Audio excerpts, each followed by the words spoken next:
오늘은 사무엘이 다윗에게 기름 붓다라는 제목으로 말씀을 전하겠습니다.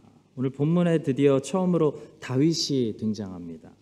다윗이 등장했다는 것은 이제 사무엘상이 본론으로 들어갔다라는 것을 말씀합니다. 서론은 끝났습니다. 서론에는 어떤 내용이 있었죠? 이스라엘 백성들이 하나님을 기다리지 못해서 인간 왕을 달라고 요구해서 그들이 원하는 것을 허락해 주셨던 그런 일이 있었습니다. 그 왕이 바로 사울이었습니다.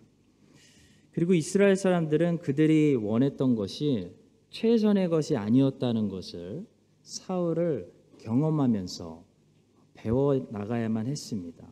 우리의 삶도 마찬가지죠. 우리가 항상 최선의 것을 알고 있다고 생각합니다. 우리가 요구하는 것, 우리가 원하는 것, 이것만 있었으면 좋겠다. 근데 하나님이 막상 한번 가져봐라 허락하시면 우리는 생각보다 우리가 요구했던 것이 별로라는 것을 배우게 됩니다. 최선은 아니구나. 또 다른 게 필요하구나. 왕이 있으면 좋을 줄 알았는데 왕이 있어도 삶이 그냥 똑같구나. 이스라엘 백성들은 느꼈습니다. 자, 이제 하나님께서 그래서 하나님이 그들을 위해 계획하신 것이 얼마나 훨씬 더 나은 것인지를 보여주실 시간이 왔습니다. 그래서 다윗이 나오는 겁니다. 사울이 이스라엘 백성들이 하나님께 요구한 왕이었다면 다윗은 하나님이 이스라엘을 위해서 예비하신 왕이었습니다. 우리가 하나님께 요구하는 것은 항상 우리 생각보다 막상 누리게 돼도 최선의 것은 아니지만 하나님이 우리를 위해 예비하신 것은 우리가 생각해 본 적도 없는 것이지만 항상 좋은 것입니다. 참 좋다. 하나님이 주시는 것은, 하나님이 예비하신 것은, 그런 걸 느끼는 거죠. 자, 오늘 하나님이 예비하신 사람 다윗에게 사무엘이 기름을 붓는 오늘 그런 장면입니다. 이 본문을 통해 하나님께서 우리를 위해 예비하신 은혜를 다 받으시기를 주의 이름으로 축원합니다. 첫째로 우리 하나님은 오늘도 우리의 예상을 깨시고 은혜를 주신다라는 사실입니다. 은혜가 뭐죠?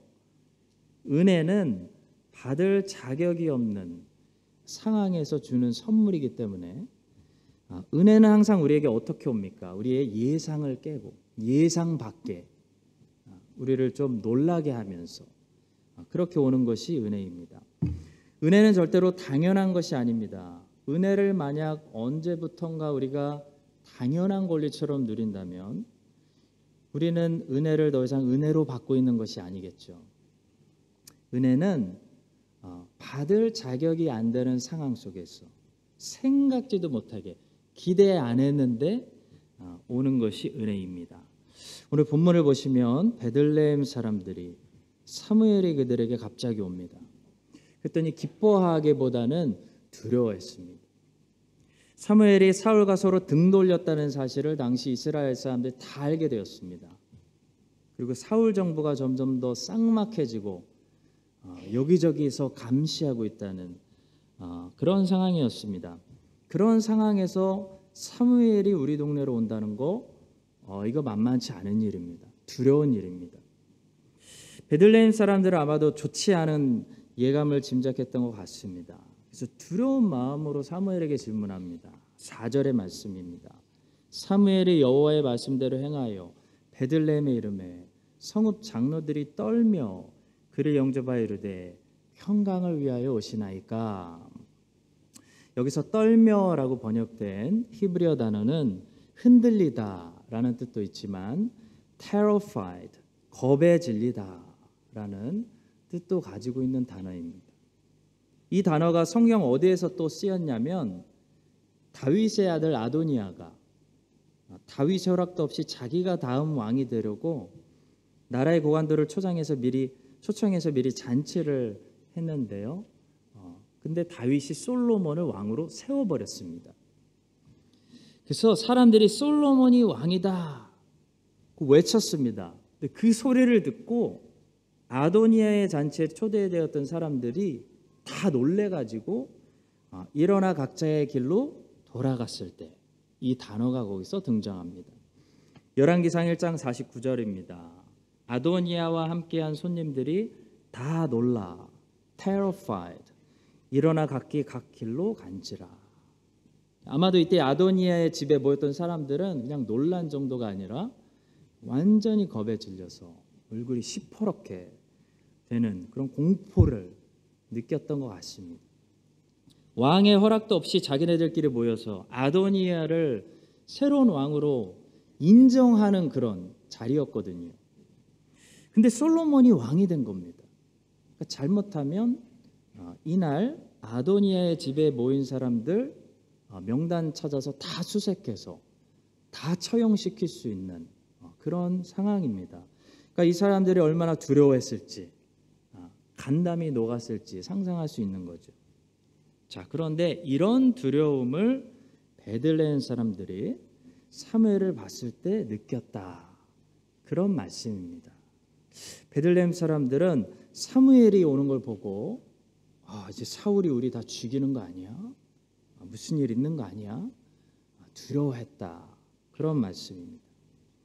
자, 베들레헴 사람들이 떨었다는 이 히브리어가 성경 또 어디에서 사용됐냐면 창세기 42장 28절에서 요셉의 형들이 애굽으로 곡식 사러 갔다가 다시 가나안 땅으로 돌아왔을 때 그 가나안 땅에 거의 도착해서 자루를 열어봤는데요.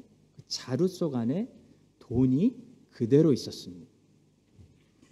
애굽의 총리되는 사람에게 안 그래도 정탐꾼으로 오해받고 지금 돌아오는 길인데 이제 완전히 사기꾼으로 거짓말하는 사람들로 낙인 찍히게 되었다는 것을 형들이 알았을 때 이 단어가 등장합니다. 창세기 42장 28절 그가 그 형제에게 말하되 내 돈을 도로 넣었도다 보라 자루 속에 있도다. 이에 그들이 혼이 나서 떨며 서로 돌아보며 말하되 하나님이 어찌하여 이런 일을 우리에게 행하셨는가. 요셉의 형들은 자루 속에 있는 돈을 보는 순간 terrified, 완전히 죽는 줄 알았습니다. 안 그래도 정탐꾼으로 오해받아서 자신들이 거짓말한 것이 아니라는 것을 나중에 돌아와서 증명해야 시몬을 데려올 수 있는데요. 큰일 난 거죠. 자, 얼마나 그들이 두려워했을까요? 자, 그런데 사무엘을 보는 베들레헴 사람들이 이 정도의 두려움으로 떨었다. 큰 재앙이 베들레헴에 왔구나라고 생각하고 있었다는 겁니다. 자, 그런데 재앙이 왔습니까? 어떤 일이 일어났죠? 두려워 떨고 있는 베들레헴 사람들의 예상이 깨지고 사무엘이 그들에게 반가운 대답을 합니다. 본문 5절입니다. 이르되 평강을 위함이니라. 나는 너에게 나쁜 소식을 가져온 사람이 아니다. 나는 하나님이 예배하신 평화의 소식을 가지고 왔다. 이것이 사무엘 선지자의 대답입니다. 예수님의 제자들은 나중에 예수님이 잡히실 때 한 사람도 예수님을 지켜내지 못했습니다. 그냥 못 지킨 게 문제가 아니라 예수님을 부인하고 버렸습니다. 배신한 거죠. 그리고 예수님께서 부활하셨을 때도 그분이 부활하실 거다라는 말씀을 아무도 기억하지 못하고 무덤을 거들떠보지도 않고 있었습니다. 그래서 실패한 제자들에게 여자들이 놀라운 사실을 증거하죠. 예수님이 살아나셨다. 자, 예수님이 살아나셨다라는 소식을 듣고 너무 좋으면서도 너무 좋은데 그분이 살아나셨기 때문에 그분을 다시 대면해야 되는, 설명해야 되는 이 두려운 마음, 불안한 마음을 제자들은 가지고 있었던 것 같습니다. 왜냐하면 예수님에게 그들이 죄를 짓고 잘못했기 때문이죠. 그렇게 두려워 떨고 있는 제자들에게 예수님께서 나타나셔서 예상을 깨고 던진 한마디 모두 기억하시는 말씀입니다. 요한복음 20장 19절의 말씀. 너희에게 평강이 있을지어다. 고린도 교회는 문제가 많은 교회였습니다. 그래서 고린도 전서를 보면 고린도 사람들이 보내온 문제들을 하나하나 바울이 정성스럽게 답변하고 있는 것을 보게 됩니다. 고린도전서는 대부분이 책망하고 지적하는 말씀입니다. 당시 고린도교의 성도들 입장에서 이 편지를 받아서 읽었다는 것은 바울에게 회초리를 맞는 것 같은 그런 느낌이었을 것입니다. 자, 그런데 고린도전서를 읽으면서 참 은혜가 되는 것은 바울의 사랑이 느껴지기 때문이죠. 바울은 참 조심스럽게 고린도 사람들을 책망합니다. 어쩜 이렇게 할 수 있을까? 너무 배우고 싶습니다. 책망하기보다는 어린아이를 잘 타이르듯이 근데 할 말은 다 합니다. 성도 여러분, 회초리 맞아도 그 회초리에 사랑이 담기면 회초리는 절대로 영혼의 상처를 남기지 않습니다. 사랑의 매는 독이 아니라 사람에게 분명히 약이 됩니다.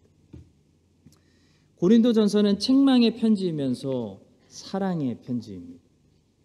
고린도전서는 바울의 편지이면서 성령님의 편지입니다.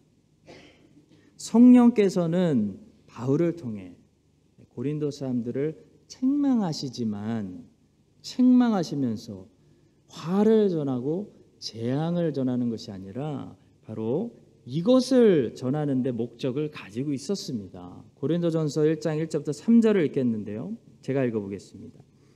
하나님의 뜻을 따라 그리스도 예수의 사도로 부르심을 받은 바울과 형제 소스데네는 고린도에 있는 하나님의 교회 곧 그리스도 예수 안에서 거룩하여지고 성도라 부르심을 받은 자들과 또 각 처에서 우리 주 곧 그들과 우리의 주 되신 예수 그리스도의 이름을 부르는 모든 자들에게 하나님 우리 아버지와 주 예수 그리스도로부터 은혜와 평강이 있기를 원하노라. 그러니까 책망의 내용을 지적의 내용을 가지고 있지만 고린도 사람들에게 은혜와 평강 주시는 것이 고린도전서의 목적이었다는 거죠. 우리가 잘 아는 둘째 아들은 아버지가 버젓이 살아있는데 아버지의 재산 달라고 했습니다. 그 말은 아버지 빨리 안 돌아가세요? 빨리 죽었으면 좋겠습니다. 저는 아버지보다 아버지의 재산이 더 필요합니다. 그런 말을 한 거죠. 둘째 아들은 아버지에게 잘못을 했습니다. 방탕이 문제가 아닙니다. 아버지에게 죄를 진 거죠. 자, 그래서 아들은 나중에 집으로 돌아가면서 자기가 다시 아들 취급받을 것을 상상하지도 않았습니다. 둘째 아들은 명확히 아셔야 되는데요. 아들로 여김 받으려고 집으로 돌아간 거 아닙니다, 성도 여러분. 둘째 아들이 왜 집으로 돌아갔냐면 아버지가 돈이 많기 때문에 거기 가면 적어도 굶어 죽지 않기 때문에 취직하려고 간 겁니다. 아들 다시 되고 싶어서 간 거 아닙니다. 아버지와 자기의 관계가 회복될 수 있을 거라는 기대를 둘째 아들은 눈꼽만큼도 하지 않았습니다. 그냥 아버지가 나를 취직시켜 주셔서 거긴 먹을 것이 많으니까 종으로라도 좀 살았으면 이거보단 낫겠다. 그런 마음으로 지금 돌아간 거죠. 자, 그런데 어떻게 되었죠? 둘째 아들의 예상을 깨고 아버지가 기다리고 있다가 달려와서 아들의 입을 입맞춰버리고 용서하고 다시 맞아줍니다. 그러니까 아버지가 뭐 했죠? 가장 좋은 옷을 입히고 가장 살찐 송아지를 잡고 종들에게 명령해서 잔치를 준비합니다. 성도 여러분, 은혜라는 것은 받을 자격이 없는 이 상황에서 우리 예상을 깨고 주어지는 것이 은혜입니다. 신앙생활이라는 것은 이 은혜 받고 은혜 받은 사람들이 은혜 받고 은혜에 의지하여 살아가는 것이지 우리의 공로로 살아가는 것이 아닙니다. 우리는 오늘 우리 공로 인정받고 싶어서 온 거 아닙니다. 하나님의 은혜가 필요해서 온 것입니다. 혹시 오늘 이 자리에도 베들레헴 사람들처럼 하나님을 저 사무엘이 왜 오지? 하나님 뭐라고 말씀하실 거지? 그런 하나님을 두려워하는 마음으로 오신 영혼들이 계시다면 오늘 하나님께서 그런 영혼들에게 이사야 61장의 말씀처럼 재 대신 화관을, 재를 기대하고 나왔는데 도리어 화관을 주시고, 슬픔 대신 기쁨을, 근심 대신 찬송 부르면서 돌아가게 해주시는 그 예상치 못한 평화의 소식을 들려주시기를 은혜가 풍성하신 우리 주 예수님의 이름으로 축복합니다. 자, 두 번째로 오늘 본문을 통해 우리는 하나님이 어떤 분이신지를 또 배우게 되는데요. 우리 하나님은 완전한 지식으로 우리를 아시는 분이다 라는 사실을 배우게 됩니다. 자, 하나님의 속성 중에는 하나님과 우리가 서로 공유하는 속성이 있고요, 하나님만 가지고 계시는, 우리와 공유하지 않으시는 비공유적 속성이 있습니다. 자, 지식이라는 것은 하나님도 가지고 계시지만 우리도 가질 수 있는 공유적인 속성입니다. 자, 그런데 공유적 속성이라고 해도 하나님의 것과 우리가 가지고 있는 것이 완전히 같다라고 생각하면 큰일 납니다. 같지 않습니다. 공유적 속성이라는 것은 뭐냐면 하나님이 가지고 계신 속성을 우리도 어느 정도 비슷하게 어렴풋이 그림자처럼 가지고 있다는 것을 말하는 것이지, 하나님이 그것을 가지고 계시는 방법처럼 우리가 그것을 동일하게 가지고 있다라는 것을 말하는 것이 아닙니다. 자, 예를 들어 지식이 그렇습니다. 하나님도 지식을 가지고 계시고 우리도 지식을 가지고 있는데요, 하나님의 지식과 사람의 지식은 다르다는 겁니다. 이걸 같다고 생각하기 때문에 우리는 하나님을 나 같은 분으로 생각할 때가 너무나 많습니다. 자, 우리의 지식은 어떤 지식이냐면 배우는 지식입니다. 사람은 배움을 통해서 지식이라는 것을 습득합니다. 외부에서 우리 안으로 들어온다는 거죠. 그러나 하나님의 지식은 그런 배움을 통해서 하나님께 없던 것이 더해지는 지식이 절대로 아니라는 거죠. 그걸 아셔야 됩니다. 아니, 기억하셔야 됩니다. 늘 하나님은 우리를, 세상을 공부하실 필요가 없습니다. 하나님은 우리가 어떤 행동을 했기 때문에 우리를 이전보다 더 알게 되는 그런 배우는 지식을 습득하시는 분이 아니라는 거죠. 여러분과 저의 지식은 시간이 들어갈수록 성장하는 지식이지만 하나님의 지식은 성장하는 지식이 아니라 처음부터 완전한 지식입니다. 우리는 이것을 하나님의 전지하심, 매우 중요합니다. 영어로 omniscience, 전지하신 하나님이라고 고백합니다. 자, 오늘 본문에 보시면 하나님께서 아주 우리 귀에 들릴 때 재밌게 들리는 말씀이 있습니다. 우리 편에서 보면, 아니, 엘리압은 아직 왕이 될 자격이 진짜 있는지 없는지 그것을 증명할 행동을 하지도 않았습니다. 시간적인 측면에서 보면 엘리압은 아직 왕에 적합한 사람인지 아닌지 제대로 증명할 기회를 얻지 못했습니다. 마치 창세기에 보시면 야곱과 에서가 아직 본인들이 어떤 사람인지 증명하기 전에 뱃속에 있을 때 하나님이 나는 야곱을 택했다, 에서는 미워했다 라고 말라기에서 말씀하는 것과 비슷한 맥락인 거죠. 자, 그런데 하나님께서 사무엘에게 이렇게 말씀하십니다. 7절의 말씀, 여호와께서 사무엘에게 이르시되 그의 용모와 키를 보지 말라. 내가 이미 그를 버렸노라. 내가 보는 것은 사람과 같지 아니하니 사람은 외모를 보거니와 나 여호와는 중심을 보느니라. 자, 여기서 재미있는 말씀은 하나님께서 이미라는 말을 사용하셨다는 겁니다. 이것은 마치 어떤 느낌이죠? 경기를 시작도 하지 않았는데 저 팀은 이미 졌다, 혹은 저 팀은 이미 이겼다 라고 선포해버리는 것과 비슷한 맥락입니다.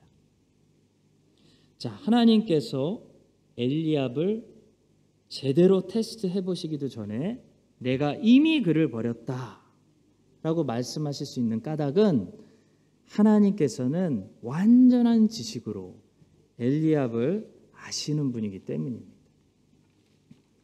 하나님께서는 엘리압을 지켜보면서 그를 배울 필요가 없다는 거죠. 여러분과 저도 마찬가지입니다. 성경에 나오는 하나님은 이런 완전한 지식을 가지고 계시기 때문에 항상 이미 어떤 역사의 결과들을 정해진 것처럼 항상 선포해 버리시는 그런 식으로 말씀하실 때가 많이 있습니다. 예를 들어 이스라엘이 전쟁을 할 때 하나님께서 뭐라고 선포해 버리시죠? 내가 이미 그들을 내 손에 넘겼다. 선포해 버리십니다. 민수기 22장 34절의 말씀입니다. 여호와께서 모세에게 이르시되 그를 두려워하지 말라. 내가 그와 그의 백성과 그의 땅을 내 손에 넘겼나니 너는 헤스본에 거주하던 아모리인의 왕 시온에게 행한 것 같이 그에게도 행할지니라. 자, 이 말씀은 내가 넘기겠다. 너희들이 싸우기 시작하면 내가 도와주겠다라는 말씀이 아니고요. 내가 이미 그들을 내 손에 넘겼다. 너는 이미 승리했다. 내가 너를 이미 도왔다. 내가 정했다. 그런 말씀입니다. 자, 성도 여러분, 이 말씀은 또 하나님께서 미래를 미리 아신다라는 말씀이 아닙니다. 예를 들어 모세야, 내가 미래를 미리 가보니까 네가 이기더라. 그런 말씀이 아닙니다. 내가 너에게 승리를 주었다. 넌 승리한다. 내가 역사의 주관자이기 때문이다. 내가 그렇게 정했다. 이런 말씀입니다. 하나님의 지식은 배우는 지식도 아니고 자라나는 지식도 아닙니다. 하나님은 불변성을 가지고 계시는, 우리 하나님은 성장하시는 분이 아니라는 거죠. 여러분과 저는 성장하는 존재입니다. 성화되고 그리스도의 장성한 분량까지 자라나는 존재인데요. 하나님은 성장하시지 않습니다. 우리 하나님은 불변성을 가지고 있습니다. 하나님은 세월이 아무리 많이 흘러도 변하시지 않습니다. 그분의 말씀은 세대가 바뀌어도 한 글자도 고쳤을 필요가 없는 것과 같습니다. 어제의 하나님은 오늘도 동일하십니다. 내가 어렸을 때 처음 복음성가 불렀을 때 처음 만난 은혜의 하나님은 오늘 내가 늙었을 때도 변하시지 않으셨습니다. 우리는 변합니다. 우리는 좋은 쪽으로든 나쁜 쪽으로든 변합니다. 우리는 배웁니다. 우리는 성장합니다. 우리는 불변하는 존재가 아닙니다. 그러나 하나님은 우리와 다릅니다. 야고보서 1장 17절은 이렇게 말합니다. 온갖 좋은 은사와 온전한 선물이 다 위로부터 빛들의 아버지께로부터 내려오나니 그는 변함도 없으시고 회전하는 그림자도 없으시니라. 하나님은 시간이라는 공간 안에 들어와 계시는 분이 아니기 때문에 그림자가 없다는 겁니다. 그림자가. 여러분과 제가 오늘도 온갖 좋은 은사와 온전한 은혜를 이 위에 계신 아버지께로부터 받을 수 있는 근거는 그분이 변하시지 않았기 때문입니다. 그분이 신실하시기 때문입니다. 변하지 않는 하나님, 신실하신 하나님, 우리 하나님께서 이번 주도 마찬가지로 변함없이 우리에게 필요한 은혜를 부어주셔서 하나님의 변함없는 그 사랑과 은혜로 이번 한 주도 모두 승리하시기를 예수님의 이름으로 축복합니다. 자, 마지막 세 번째입니다. 자, 본문에 이제 처음 등장하는 다윗의 모습을 보면서 좋은 것은 반드시 감추지 못하고 드러난다라는 사실을 깨닫게 됩니다. 예수님께서 누가복음 12장 2절에서 이런 말씀을 하신 적이 있습니다. 감추인 것이 드러나지 않을 것이 없고 숨긴 것이 알려지지 않을 것이 없나니. 자, 예수님께서 지금 저 말씀을 왜 하셨는지 알고 싶으면 저 말씀의 의도가 어디 있는지 알고 싶으면 그 앞절을 보셔야 되는데 그 앞절에서 이렇게 말씀하셨습니다. 예수께서 먼저 제자들에게 말씀하여 이르시되 바리새인들의 누룩 곧 외식을 주의하라. 바리새인들은 어떤 사람들이었죠? 바리새인들은 사람들의 어텐션을 얻기 위해서 애쓰는 사람들이었습니다. 날 좀 바라봐. 그런 사람들이었다는 거죠. 날 좀 알아줘 라는 사람이었다는 거죠. 예수님께서는 그렇게 사람들에게 어텐션 얻으려고 노력하지 말아라.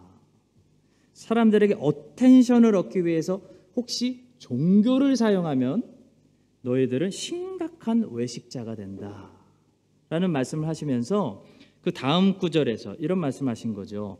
감추인 것이 드러나지 않을 것이 없고 숨긴 것이 알려지지 않을 것이 없나니. 다시 말해, 네가 정말 좋은 사람이라면 네가 좋은 사람이라는 것이 언젠가는 반드시 드러나게 될 테니까 억지로 네가 좋은 사람인 것을 알리기 위해서 애쓸 필요 없다. 그러다 보면 바리새인들처럼 좋은 사람이 아니면서도 좋은 사람으로 보이고 싶어서 포장하는 외식만 하게 된다. 이런 말씀입니다. 제가 어렸을 때 좋아하던 가수 중에 듀스라는 그룹이 있었는데요. 거기서 이현도 형이 가수를 꿈꾸는 후배들에게 그런 조언을 줬던 말이 제가 책에서 읽었는데 아직도 제 기억에 남아 있습니다. 대충 이런 비슷한 말을 했습니다. 가수를 꿈꾸는 후배들에게, 혹시 가수를 꿈꾸는 분이 있으시면 잘 들으세요.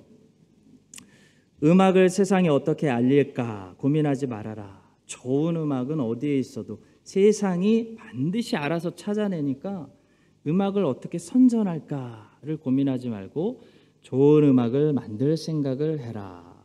우리 현도 형이 말을 참 잘했습니다.